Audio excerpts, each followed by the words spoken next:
Chapter 8. When he came down from the mountainside, large crowds followed him.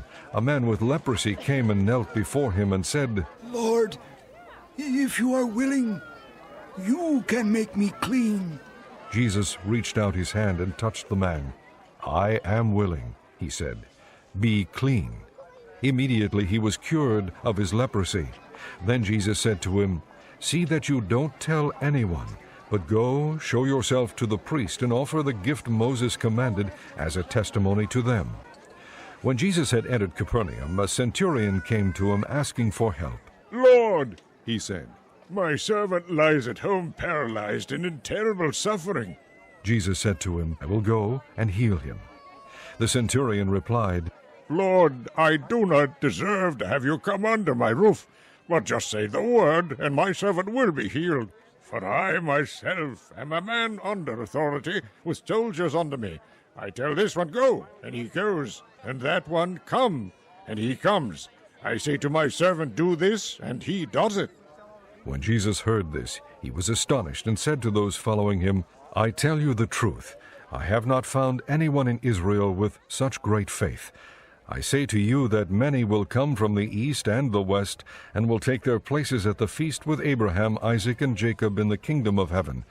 But the subjects of the kingdom will be thrown outside into the darkness, where there will be weeping and gnashing of teeth."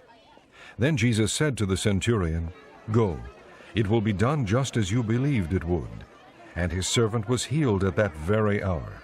When Jesus came into Peter's house, he saw Peter's mother-in-law lying in bed with a fever. He touched her hand, and the fever left her, and she got up and began to wait on him. When evening came, many who were demon-possessed were brought to him, and he drove out the spirits with a word and healed all the sick. This was to fulfill what was spoken through the prophet Isaiah. He took up our infirmities and carried our diseases. When Jesus saw the crowd around him, he gave orders to cross to the other side of the lake.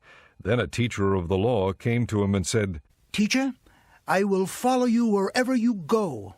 Jesus replied, "Foxes have holes and birds of the air have nests, but the Son of Man has no place to lay his head." Another disciple said to him, "Lord, first let me go and bury my father." But Jesus told him, "Follow me, and let the dead bury their own dead." Then he got into the boat, and his disciples followed him. Without warning, a furious storm came up on the lake, so that the waves swept over the boat. But Jesus was sleeping.